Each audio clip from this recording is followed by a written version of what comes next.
Welcome back, Mumphy Mafia. Hope you're all doing well. Today we're going to be upgrading the Gen 1 Roam cases that I currently have on top of the Tacoma with the Gen 3. I'll also be going over what I carry inside of these 83-liter Roam cases, and I'll be comparing the differences between the Gen 1 and the Gen 3s. Let's get into this video. First things first, let's get the Gen 1s off the Tacoma.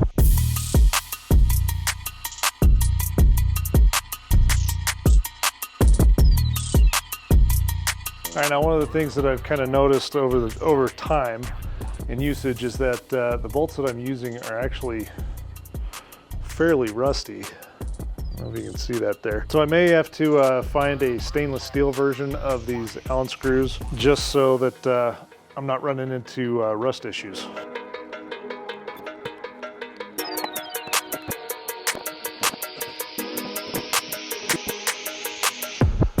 Well, the Tacoma looks a little different now, doesn't it? Now that I have the Roam cases off of the top of the Tacoma, I have my driver's side and my passenger side. As you can see, they do take up about the width of the bed of the truck, and I believe that the 92-liter is going to give you the same width. It's just going to be a little higher, and that's where you get your extra space. I do like these. There is a little bit of wear and tear over on the latches, but that's to be expected over years of use and being outside. But one of the nice things about the Roam cases is the assisted lid with the struts. Now, I did do a live kind of what's in my Roam cases, and if you missed that, be sure to join me on those live videos. I like to interact with all of you over there, so be sure to jump in and join me. But we will be going through the driver's side once again, and then we'll also kind of cover what I have in my passenger side. Let's jump into what I have in my driver's side Roam box, starting off with, I actually have a tire repair kit from ARB. Hasn't been used yet, so knock on wood, hopefully I won't have to use that anytime soon, but I do have that in my kit just in case. I also have my first aid kit. This is kind of the larger survival one, which is always good and handy to have. I do carry kind of a spare blanket in here, and on the camp trips, this actually is a hammock, so kind of keep that rolled up in there just in case I want to relax at the campground. I do have a tool roll, which I kind of need to add a few more tools into this, but this is the official tool roll. I keep a few screwdrivers in here right now, but I'm going to be upgrading the tools in here so that way I have enough to work on the truck just in case. Now, this here is a spare awning. So this is something that I can actually attach to the back of the truck and extend out. So I have a little bit more shelter coverage. So this is a good option to have. Now, you can buy added support poles for that awning, but currently I'm kind of going the cheap route. We kind of cut up some PVC pipes, added a couple of hooks so that way we could just attach it, and we'll put this together with our couplers. So kind of a nice, inexpensive way to get support poles for your awnings. And that's all I carry on my driver's side Roam case. Now, as I tip this up, you will see that it is a little bit dirty on the inside, even though Roam says that these are weather resistant, and that's because of the weather seal that they have integrated into the lid of these cases. The reason why that I have so much dirt and kind of debris in there is because these are rated, according to their website, up to 70 miles an hour. So if you start going over that speed limit, they can't guarantee that the weather seal is actually going to hold. The nice thing is that you can wash these out, and you have a drain plug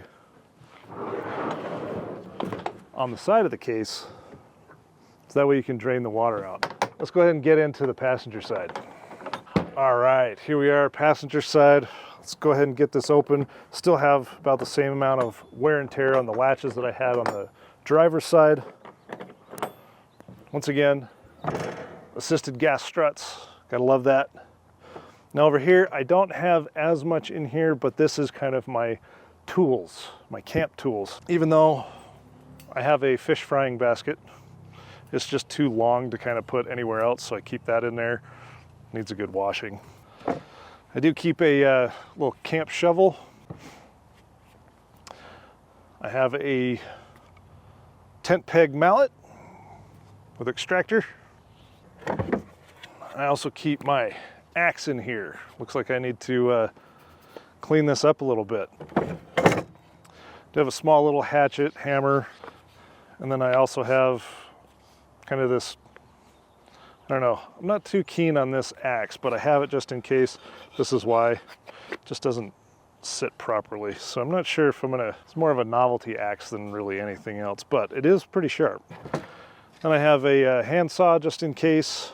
Once again, I think I need to clean this up, definitely for sure. Keep some heavy duty stakes in here, and yeah, I really do need to clean this out a little bit more. I have a file just for my axe, and that covers everything in this one. Once again, a little bit dirty, but that's due to the speeds. Struts are still working really well. No issues there. Now with that, let's go ahead and I will bring out one of the Gen 3s and show you the difference between the first generation Rome 83 liter case and the third generation. All right, today the knife that I'm going to be using is the CRKT Overland. It's a nice little pocket knife. I like the design on this. It does come well packaged, this case. Go ahead and open up. Perfect.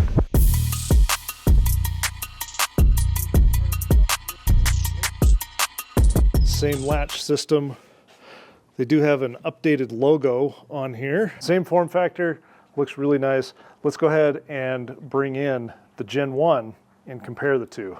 Okay, now we have the Gen 1 on the bottom, the Gen 3 up on top, and probably the most obvious difference is the logos. On the Gen 3, you have just Rome up there.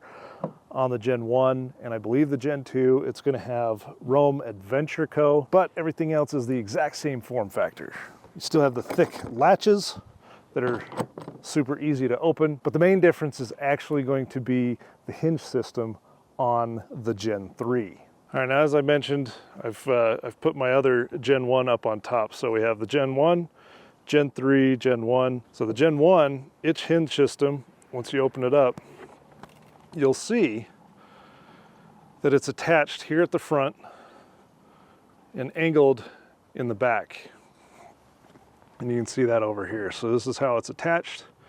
Then you have a nice long strut that leads to the back corner. Now on the Gen 2s, what they ended up doing was they moved the hinge system so that this was a little further back. I'm not exactly sure how far back it is, but then attached up here. So you had a little bit taller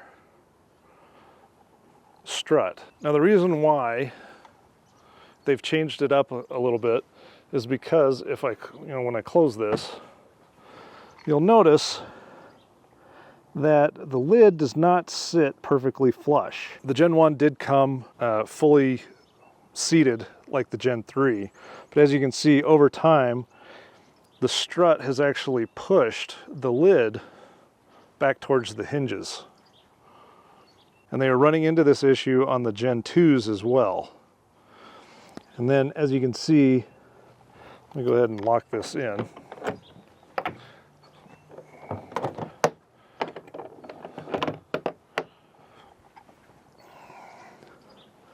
Even with it fully latched down, it's also created kind of a gap.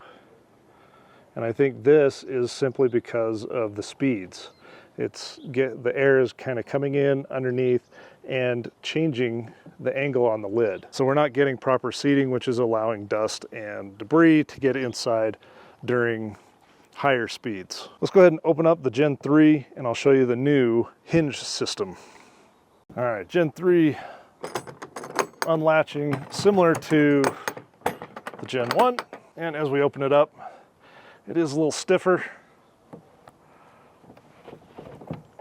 Very stiff. And it opens up a little bit taller as well. But let's take a look at the new hinge system that Rome has on their cases. Here is Rome's Gen 3 hinge system that they are now running on their Rome cases. A cool little elbow hinge with a shorter gas strut. Very, very cool. And I'm curious to see how this will hold up over time.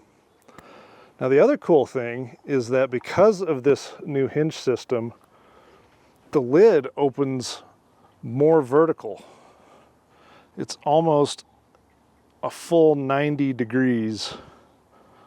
Now I'm pretty excited about getting these mounted. I am going to utilize the same mounting solution that I had on the first gen, which is the Sherpa T-slot. It fits right down the side here. So let's go ahead and get these mounted, and I'll get them repacked with everything. Now, if you'd like to see a video on how I mount these, I do have a video back in my library on how I mount these, a full step-by-step.